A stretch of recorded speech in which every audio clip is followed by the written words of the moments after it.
Hello दोस्तों, तो आज अपन बात करेंगे वृद्धि, पादप वृद्धि एवं परिवर्तन की, जो कि 11th क्लास का एक बहुत शानदार और छोटा चैप्टर है। इसमें कुछ वैज्ञानिकों ने क्या कहा, किसी ने क्या कहा, किसी ने कौन सा हार्मोन दिया, किसने कौन सा पादप वृद्धि हार्मोन दिया, किसने ऑक्सीजन दिया, किसने एबीपी दिया, किसने ऑक्जेलिक एसिड दिया, किसने क्या दिया, इन सब के बारे में इस चैप्टर में पढ़ेंगे। बात करते हैं वृद्धि, पादप वृद्धि। वृद्धि का मतलब क्या है? जो मिलर मिलर वैज्ञानिक ने बताया कि वृद्धि वह घटना है जिसके द्वारा किसी जीव के भार, आयतन, आकार और स्वरूप के अनुत्क्रमणीय बढ़ाव होता है। अनुत्क्रमणीय वृद्धि होती है। अब मैं बात करता हूँ परिवर्तन क्या होता है। इस चैप्टर में दो ही चीज़ें समझनी है।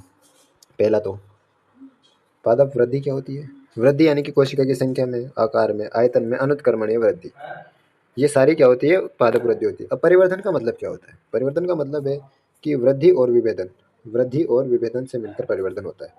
ठीक।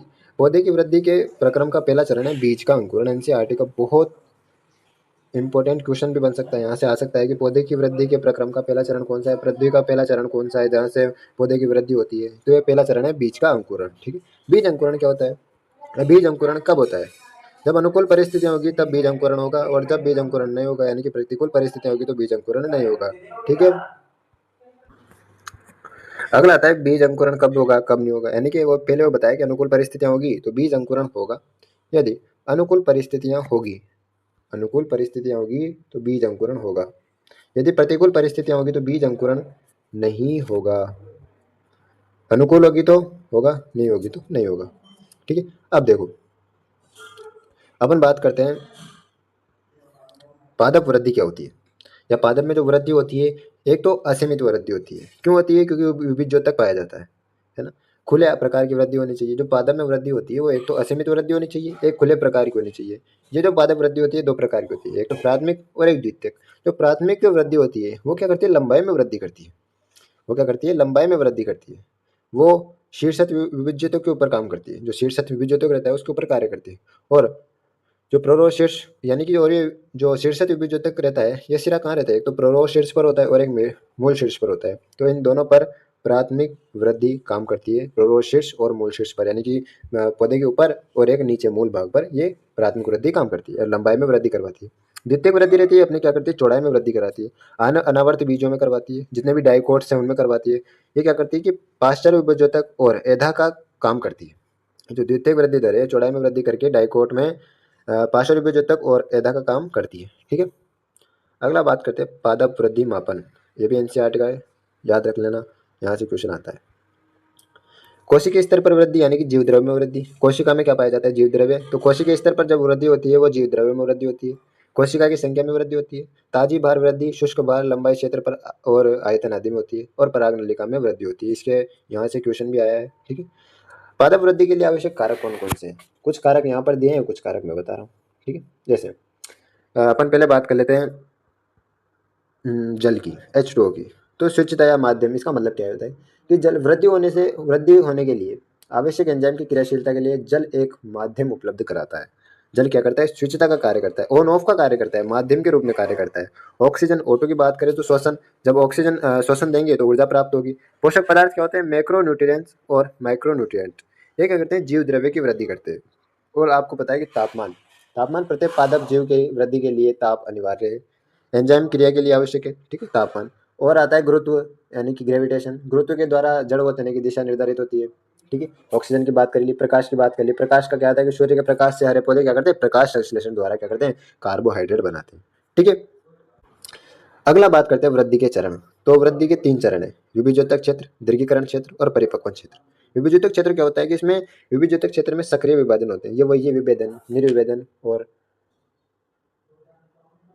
विभेदन और पुनर्विभेदन, ये सारे वही है। तो विभेदित क्षेत्र में क्या होता है कि सक्रिय विभाजन होता है, भर भर के सक्रिय विभाजन होते हैं, जिससे क्या होता है कि इसकी जो भित्ति रहती है वो पतली हो जाती है, जीव द्रव्य की मात्रा बढ़ जाती है, स्पष्ट केंद्रक पाया जाता है और प्लाज्मोडेस्माटा अधिक पाया जाता है, उसमें भी वृद्धि होती है प्लाज्मोडेस्माटा में। दीर्घीकरण क्षेत्र क्या होता है कि इसमें रिक्तिका का निर्माण होता है, दीर्घीकरण क्षेत्र में रिक्तिका का निर्माण होता है। ठीक है। और अपने परिपक्वन क्षेत्र में एक करता है, इसमें कार्य दर्शाने वाली कोशिका पाई जाती है जो कि जीव द्रव्य रूपांतरण और भित्ति रूपांतरण करता है। ठीक है। अब देखो पादप वृद्धि दर दो प्रकार की एनसीईआरटी में दे रखी है, एक तो एरिथमेटिक ग्रोथ रेट और एक जियोमेट्रिक यानी कि ज्यामितिक ग्रोथ रेट। ठीक है, एक अंकगणितीय और एक ज्यामितिक। देखो अंकगणितीय में क्या होता है, अंकगणितीय में सीधा सा फंडा है कि एक ही कोशिका विभाजन करके दो बनाएगी, दो में से एक काम करेगी, यानी कि एक आगे चलकर फिर दो बनाएगी, एक वैसी की वैसी ही रहेगी। ठीक है, क्या करती है, एक कोशिका का विभाजन हुआ जिससे कि दो बनी, दो में से एक कुछ काम नहीं करेगी, वो वैसी की वैसी ही रहेगी, जैसे मैंने रेड रेड कर रखी है, वैसी की वैसी रही, और दूसरी कोशिका ने फिर विभाजन किया, उससे दो बनाई। पहले की वैसी की वैसी थी तो दूसरे दो बनाते हैं, फिर दूसरी वैसी की वैसी रह गई, फिर जब पहली वैसी की वैसी थी और दूसरे बार जो विभाजन हुआ उसमें भी वैसी की वैसी थी, तो तीसरी बार जब तीसरे से दो बने तो फिर वो एक वैसी की वैसी रह गई, और एक ने विभाजन किया, यानी कि एक से एक, दो से एक, तीन से एक, तो इसमें ऐसा चलता रहता है। लेकिन लेकिन लेकिन और जो इसका ग्राफ बनता है वो भी याद रख लेना, इसका ग्राफ इंपॉर्टेंट है। इसका ग्राफ यानी कि लंबाई और जो समय है उसके बीच में जो ग्राफ बनता है वो बनता है सतत, मूल दीर्घीकरण में सतत, एकल कोशिकीय विभाजन होता है, इंपॉर्टेंट है। ठीक है, याद रख लेना, एकल कोशिकीय विभाजन होता है और मूल दीर्घीकरण में सतत दर पर होता है। ठीक है, एक और टर्म आती है इसमें, अपन ये बात कर ले इसकी भी, एल टी बराबर L note plus R D. यहाँ पर जो एल दे रखा है वो लंबाई है और जो आर है वो वृद्धि दर है। यहाँ से क्वेश्चन पूछा जा सकता है। ठीक है, अंक गणितीय की समीकरण तो ये होगी। ठीक है ना, अब बात करते हैं ज्यामितिक वृद्धि दर की। ठीक है, ज्यामितिक वृद्धि दर में क्या होता है कि एक कोशिका से दो बनी, दो से चार, चार से आठ, आठ से 16, ऐसा बनता है। ठीक है, ये जो ग्राफ बनता है, ये जो ग्राफ बनता है वो एस यानी कि एस शेप का बनता है। ठीक है, वृद्धि स्थायी रहती है इसमें। अब देखना क्या होता है, डब्ल्यू यानी कि यहाँ पर वेट है, तो ये दोनों आपसे पूछ सकता है, इंपॉर्टेंट है। ठीक है, इनका ग्राफ कैसा बनता है वो भी पूछ सकता है, सिग्मोइडल कौन सा बनता है, किस वृद्धि दर का बनता है, ज्यामिति का बनता है या गणितीय का बनता है, या फिर चरघातांकी बोल देते हैं इसे। ठीक है ना, तो एस शेप का बनता है। इसमें तीन अवस्थाएं पाई जाती है, पहली नीचे नीचे वाली लेग, दूसरी लोग अवस्था, तीसरी होती है स्टेशनरी अवस्था। लोग लेग अवस्था में क्या होता है कि धीमी गति से वृद्धि होती है, लोग अवस्था में होता है कि सर्वाधिक वृद्धि दर से होती है, यानी कि टू की पावर एन से होती है, टू की पावर एन से वृद्धि होती है, दो से चार, चार का है, चार से आठ, आठ से 16, ऐसे टू की पावर एन से होती है। और जो थर्ड रहती है स्टेशनरी, इसमें क्या होता है सीमित पोषण रहते हैं, जब सीमित पोषण रहेंगे तो वृद्धि क्या रहेगी, स्थायी हो जाएगी। ठीक है, अगला बात करते हैं कि वृद्धि थोड़ी सी एक और होती है, निरपेक्ष वृद्धि दर और सापेक्ष वृद्धि दर। माना मैंने एक पत्ती ली, माना मैंने एक गुलाब की पत्ती ली, गुलाब की मान लो, किसी की मान लो, मैंने पत्ती ली, मैंने पत्ती ली, मैंने उसके अंदर का क्षेत्र, निरपेक्ष वृद्धि दर में होता है कि अंतिम माइनस प्रारंभ। पहले इसका जो क्षेत्रफल था वो 5 सेंटीमीटर था और उससे बाद जो बढ़ा तो 10 सेंटीमीटर हो गया। ठीक है, तो अंतिम माइनस प्रारंभ, ये याद रखना। ठीक है, अंतिम माइनस प्रारंभ, अंतिम क्या थी, 10 थी, तो 10 में से 5 माइनस किया तो अपने पास जो निरपेक्ष वृद्धि दर थी वो 5 सेंटीमीटर स्क्वायर आ गया। पत्ती बी में पहले था 50 और अंतिम था 55, यानी कि वो बढ़कर 55 हो गई। पहली में 5 था, जो पहली वाली एक नंबर पत्ती थी, जो एक नंबर वाली पत्ती थी उसमें पहले 5 सेंटीमीटर उसका क्षेत्रफल था, लेकिन बढ़कर 10 सेंटीमीटर हो गया। पत्ती दो में पहले 50 सेंटीमीटर था, बढ़कर 55 सेंटीमीटर हो गया। ठीक है, 55 सेंटीमीटर होते हैं वही अंतिम माइनस प्रारंभ, तो 55 centimetre square minus 50 centimetre square कितना बचा, निरपेक्ष वृद्धि दर 5 सेंटीमीटर स्क्वायर। देखो अब सापेक्ष वृद्धि दर में क्या होता है, सापेक्ष वृद्धि दर में भी होता है अंतिम माइनस प्रारंभ, लेकिन लेकिन उसमें अपन प्रारंभ का भाग दे देते हैं, जो प्रारंभ में क्या थी वृद्धि उसका भाग देते थे और उसे 100 से मल्टीप्लाई करते थे। देखना, अंतिम माइनस प्रारंभ इंटू 100 अपॉन प्रारंभ, पत्ती ए के लिए अंतिम माइनस प्रारंभ, पत्ती ए के लिए अंतिम माइनस प्रारंभ, इसे भी ये फॉर्मूला भी याद रखना। अंतिम माइनस प्रारंभ, तो अंतिम क्या थी 10 सेंटीमीटर, प्रारंभ क्या थी 5 सेंटीमीटर, और प्रारंभ फिर क्या थी 5 सेंटीमीटर इंटू मल्टीप्लाई 100 कर दिया, क्या आया 5, ये कट गया यहाँ से, 100 बचा, 100%। पत्ती बी में 55 माइनस 50 अपॉन 50 इंटू 100 कितना आएगा, 10 आएगा इसका। ठीक है, 10 आ गया। अब देखते हैं प्लास्टिसिटी या सुनम्यता क्या होती है। सुनम्यता का मतलब होता है कि पादप की जो संरचना रहती है उसमें परिवर्तन रहता है। पादप की संरचना में परिवर्तन भी कहाँ पर रहता है, पत्ती के आकार में, जिसे कहा जाता है हेटेरोफिली, हेटेरोफिली कहा जाता है। हेटेरोफिली जो होता है वो दो प्रकार से होता है, विकास की अवस्थाओं के कारण। जो हेटेरोफिली होता है वो दो चीज़ों के कारण होता है। पहला होता है कि विकास की अवस्थाओं में, यानी कि जो कपास रहती है, धनिया रहती है, लार्जस्पोर होता है, उसमें विकास कैसे हो रहा है, उसके कारण, उसकी अवस्था जिसमें चेंज हो रहा है, विकास में चेंज हो रहा है, उसके कारण एक तो प्लास्टिसिटी होती है, और एक एनवायरनमेंट, विकास की अवस्था का मतलब एनवायरनमेंट, जो भिन्न वातावरण के कारण रहता है, यानी कि एनवायरनमेंट जो वृद्धि रहती है उसके कारण होता है। ये पाया जाता है बटर कप में। ठीक है, तो ये इंपॉर्टेंट था। उसके बाद बात करते हैं मोस्ट मोस्ट इंपॉर्टेंट पादप हार्मोन, प्लांट ग्रोथ रेगुलेटर या पीजीआर या पादप हार्मोन। पादप हार्मोन दो प्रकार के हो सकते हैं, पहला वृद्धि प्रेरक हार्मोन यानी कि जो वृद्धि को प्रेरित करेंगे, दूसरा होता है वृद्धि संदमक जो वृद्धि को संदमक करेंगे। देखो ऑक्सिन पहला हार्मोन, जितने भी ये हार्मोन है इनको अभी अपन बहुत डिटेल में पढ़ेंगे, कैसे क्या काम करते हैं, इनका क्या, इनका इतिहास क्या है, इनकी हिस्ट्री क्या है, इनको किस किस ने दिया, किस किस वैज्ञानिक ने दिया, ये क्या काम करते हैं, ये पौधों में क्या करते हैं, ये इन्वायरमेंट में क्या करते हैं, इनके बारे में अभी अपन संक्षेप में पढ़ेंगे। तो पहला बात करते हैं वृद्धि प्रेरक हार्मोन में कौन कौन से हार्मोन आते हैं, या कौन सा हार्मोन है जो कि वृद्धि प्रेरक भी होता है और वृद्धि संदमक भी होता है।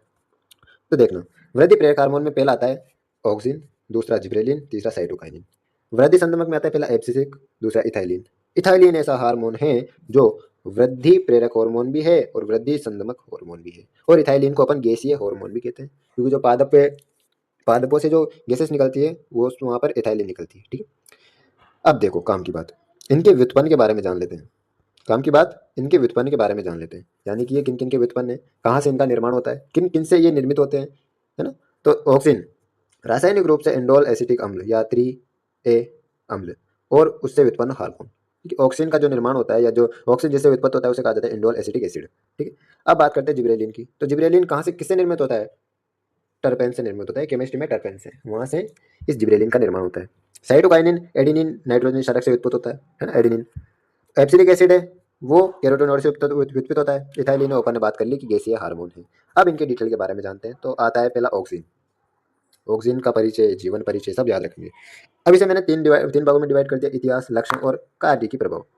इनका जो इतिहास है, किसने इनको दिया है, किसने इनको नहीं दिया है। तो अब आता है एक चार्ल्स डार्विन और फ्रांसिस कैनरी। तो एक फ्रांसिस, एफ फ्रांसिस, ये दोनों बाप बेटे थे। इन्होंने क्या किया कि कैनरी घास पर प्रकाशानुवर्तन देखा, यानी कि जैसे उन पर अपने जो प्रकाश आता है पत्ती के ऊपर, तो वो जो पत्ती का ऊपरी सिरा रहता है वो क्या करता है कि प्रकाश की तरफ झुक जाता है ना। कैनरी घास पर इन्होंने प्रकाशानुवर्तन देखा था। अब देखो एक और वैज्ञानिक है F.W. वेंट। इन्होंने क्या किया, इन्होंने किया कि प्रांकुर चोल रहता है, जो पौधे का प्रांकुर चोल रहता है उसमें प्रकाशानुवर्तन का अध्ययन किया और ऑक्सीजन की खोज की। ये है इंपॉर्टेंट। तो ऑक्सीजन की खोज का श्रेय किस पे जाता है, F.W. वेंट पे। चार्ल्स डार्विन और एफ फ्रांसिस ने तो कुछ भी नहीं किया था वहां पर। उन्होंने क्या किया था कि कैनरी घास पर प्रकाशानुवर्तन को देखा था कि प्रकाश आ रहा है तो वो पत्ती का जो ऊपरी सिरा है, टॉप सिरा है, वो प्रकाश की तरफ मुड़ जाता है। ठीक है, जो लेकिन जो F.W. वेंट थे उन्होंने क्या किया कि पौधे के प्रांकुर चोल में प्रकाशानुवर्तन का अध्ययन किया और ऑक्सीजन की खोज कर दी। ऑक्सीजन को सर्वप्रथम मानव मूत्र से पृथक भी किया गया था। ठीक है, इसके लक्षण है कि संश्लेषण सक्रिय रूप से वृद्धि दर्शाने वाले क्षेत्रों में, यानी कि जो ये लक्षण है मतलब कि कहाँ पाया जाता है, ये तो ये प्रोरो शीर्ष और मूल शीर्ष पर पाया जाता है। ठीक है, अब बात करते हैं कि जैव संश्लेषण कहाँ से होता है, तो ट्रिप्टोफैन, एमिनो एसिड और जिंक से। ठीक है, अब बात करते हैं इन जो ऑक्सीजन रहता है वो दो प्रकार का हो सकता है, तो प्राकृतिक या कृत्रिम। प्राकृतिक में आता है IAA यानी कि इंडोल एसिटिक एसिड और IBA इंडोल ब्यूटाइरिक एसिड। और कृत्रिम आता है NAA यानी कि नेजलिन एसिटिक एसिड और 2,4-D यानी कि डाइक्लोरोफिनॉक्सी एसिटिक एसिड। और आता है एक 2,5-D टेट्रा क्लोरोफिनॉक्सी एसिटिक एसिड। ठीक है, तो इनके एग्जाम्पल याद रखना। ऑक्सीजन के कार्य की बात करते हैं, ये कहाँ पर पाया जाता है, इसका काम क्या है। तो ये क्या करते हैं कि बागवानी या खेती में काम आते हैं। खेती में काम का मतलब है कि जो पौधे का टॉप रहता है उसे काट दिया जाता है, जिससे क्या है कि प्रकाश रहता है वो सूर्य का प्रकाश वो पौधे की बीच में या फिर उसके जो अंदर तक वो प्रकाश पहुंच सकता है। तो देखो पुरानी एवं परिपक्व पत्तियों एवं फलों के विलगन में बढ़ावा देता है। इसकी उपयुक्त मात्रा कोशिका विभाजन को प्रेरित करती है। ऑक्सीजन कोशिका विभाजन को प्रेरित करता है, कोशिका विभाजन नहीं करता। कैलस निर्माण के समय, है ना, एग्जाम्पल है इसका कैलस निर्माण के समय, यानी कि कोशिका विभाजन को प्रेरित कर रहा है। और जाइलम विभेदित को नियंत्रित करता है। मोस्ट इंपॉर्टेंट है ये लाइन, बहुत इंपॉर्टेंट, ये लाइन बहुत इंपॉर्टेंट है भाई। यहाँ से क्वेश्चन एब्सेसिंग और रीजन में भी पूछा जाता है ना। यह वो पूछ लेगा कि ऑक्सीजन कोशिका विभाजन को प्रेरित करता है लेकिन जाइलम विभेदन उसे रोक देता है, पहला ऑप्शन। या दूसरा ऑप्शन पूछ लेगा कि जो ऑक्सीजन रहता है वो कोशिका विभाजन को प्रेरित नहीं करता लेकिन जाइलम विभेदित को नियंत्रित करता है, ये भी गलत हो गया। थर्ड ऑप्शन में वो दे देगा कि कोशिका विभाजन को प्रेरित करता है, जाइलम विभेदन को नियंत्रित करता है। फोर्थ ऑप्शन देता है कि कोशिका विभाजन को प्रेरित भी नहीं करता और जाइलम विभेदित को भी नियंत्रित नहीं करता। तो अपना थर्ड ऑप्शन से निकल जाएगा, यहाँ से क्वेश्चन पूछ सकता है, अभी आएगा भी सही। अब देखो मैंने कहा था जो तने की कटिंग में जड़ फूटने में सहायता करती है ना। जो ऑक्सीजन रहता है तने की कटिंग में जड़ फूटने में सहायक रहता है। ऑक्सीजन की सहायता से टमाटर, नींबू, संतरा, केला को बिना निषेचन के, इनसे टमाटर, नींबू, संतरा और केले से बिना निषेचन के क्या होता है, फल का निर्माण होता है। ये ऑक्सीजन का जादू है कि बिना निषेचन के टमाटर, नींबू, संतरा, केले में फल का निर्माण कर दिया। पौधे से पत्ती व फलों को शुरुआती अवस्था में गिरने से कौन बचाता है, ऑक्सीजन बचाता है, ये भी इंपॉर्टेंट है। पौधों से पत्ती और फलों को शुरुआती अवस्था में गिरने से कौन बचाता है, तो ऑक्सीजन। अब बात करते हैं दूसरे एंजाइम की जिसका नाम है जिब्रेलीज। इसका क्या रोल है, इसका भी अपन इसे इतिहास, लक्षण और कार्य में बांट रहे हैं। तो इसका इतिहास है कि जिब्रेला फेजिकुलोरे एक कवक था जो क्या करता था कि चावल में बीमारी करता था, बीज को खराबी करता था, है ना। बेकैन रोग करता था, एक रोग करता था चावल को नष्ट करके, जो चावल में बीमारी करके, बीज को खराब करके बेकैन नामक रोग उत्पन्न करता था। वैज्ञानिक कुरोसावा, एक वैज्ञानिक आए जिनका नाम था कुरोसावा। इन्होंने कवक को पादप में संक्रमित करके 1926 में जिब्रेलिन्स की खोज की। तो फिर एक और वैज्ञानिक ने क्या किया, जिब्रेलिन्स की खोज की। कहां से खोज की, पादप में संक्रमित करके। एक कवक था जिसका नाम था जिब्रेला फ्यूजिकुरोई। इसको क्या किया इन्होंने, पादप में संक्रमित कर दिया, अंदर भेज दिया और जिब्रेलिन की खोज की। इनका अब मैं बात करता हूँ इनके लक्षण की, लक्षण क्या क्या है, इनके लक्षण क्या क्या है। तो अपन ने पहले इनकी बात कर ली कि टर्पेन्स हैं ये व्युत्पन्न होते हैं, और सारे जितने भी जिब्रेलिन्स हैं वो अम्लीय रहते हैं, ठीक है। और जो जिब्रेलिन्स हैं वो सारे GA2, GA3 और GA100 तक। सबसे सबसे ज़्यादा उपयोगी है वो है जिब्रेलिन A3, सबसे ज़्यादा उपयोगी है जिब्रेलिन 3। अब देखो इनके कार्य की बात करते हैं। सबसे इंपॉर्टेंट चीज़ तो बात ये, इनके कार्य की क्या बात है। ये कार्य यहाँ से यहाँ तक है, फिर एक का देखो कहाँ से कहाँ तक है, तो ऐसा भी यहाँ से यहाँ तक इसके कार्य हैं। देखो इनके कार्य क्या क्या है कि ये क्या करते हैं, एक तो तने की लंबाई में वृद्धि करते हैं। अब तने की लंबाई में वृद्धि करने का मतलब कि आनुवांशिक रूप से बोने पादप की लंबाई में वृद्धि करते हैं, गन्ने की उत्पादकता को बढ़ाते हैं। बेल्टिंग यानी कि पत्ता गोभी में रोजेल्ट यानी तना वो छोटी पत्ती, रोजेल्ट का मतलब होता है कि जिसका तना छोटा होता है वो पत्ती बड़ी रहती है। जैसे कि पत्ता गोभी में देखते हैं अपन तना तो छोटा रह जाता है लेकिन पत्ती बहुत बड़ी रह जाती है। एप्पल की साइज में वृद्धि करते हैं। बीज अंकुरण को प्रेरित करते हैं यानी कि माल्टिंग प्रक्रिया को तीव्र करते हैं। पादप में जीर्णता यानी कि जो बुढ़ापा रहता है उसे देरी से लाता है, जिसे कहा जाता है डेलिसेंसेशन। शंकुधारी पादपों में बीज की परिपक्वता को बढ़ाता है। तो इन्हें याद कर लेना एक बार, मैप से याद करोगे तो अगला बात करते हैं साइटोकाइन। ये भी एक हार्मोन है। इसका भी इतिहास क्या है। दो वैज्ञानिक थे, स्कोक और मिलर। इन्होंने क्या किया कि तंबाकू में पीत संवर्धन करके हेरिंग वोल्फ शुक्राणु डीएनए में किसको पृथक किया, था साइटोकाइनिन को, और उसे पृथक करके काइनेटिन यानी कि कृत्रिम साइटोकाइनिन प्राप्त कर लिया। क्या पृथक किया था, काइनेटिन, जिसे कहा गया था कृत्रिम साइटोकाइनिन।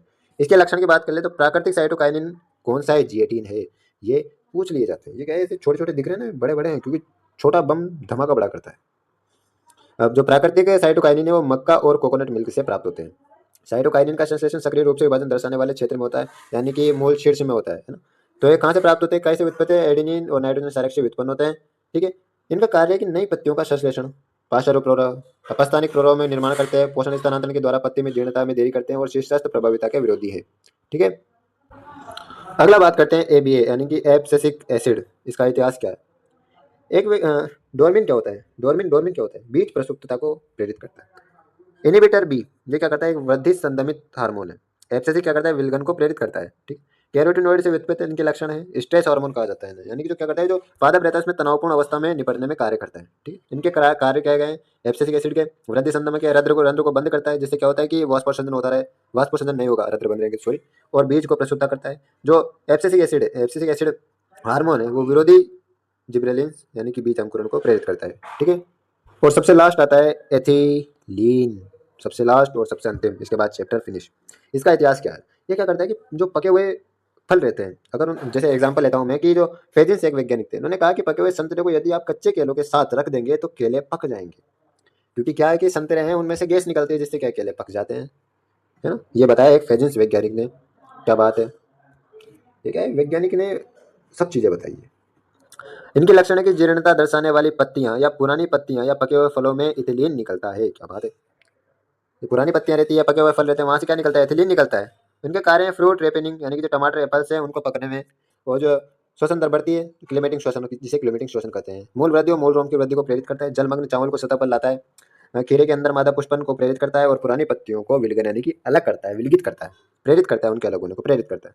तो आई होप कि बहुत छोटा चैप्टर है, वो शॉर्ट नोट्स है, तो लगभग 15 से 20 मिनट का चैप्टर है और समाप्ति हो चुका है। बहुत छोटा भी चैप्टर, 26 मिनट का चैप्टर है सिर्फ, बस रिवीजन में। नोट्स बनाने में थोड़ा टाइम लगा होगा, लेकिन NCERT पूरी आएगी इसमें। मैप, जो माइंड मैप है वो सेट कर लो, ऐसा का ऐसा ही इसे याद करना है और बहुत आसानी से याद हो जाएगा। यानी कि जितने भी एसिटिक एसिड है, ऑक्सीजन है, जिब्रेलिन है, एथिलीन है, अपना साइटोकाइनिन है, इनके एग्जाम्पल याद ना करने के बजाय इनकी इतिहास किस किसने से दिया, कहाँ कहाँ पर ये काम आते हैं, इनका कार्य क्या क्या रहता है, इनके लक्षण क्या क्या है, इनकी व्युत्पत्ति कहाँ से व्युत्पत्ति हुई है, बस ये याद करना है, जिसके बाद और कुछ नहीं है, ठीक है।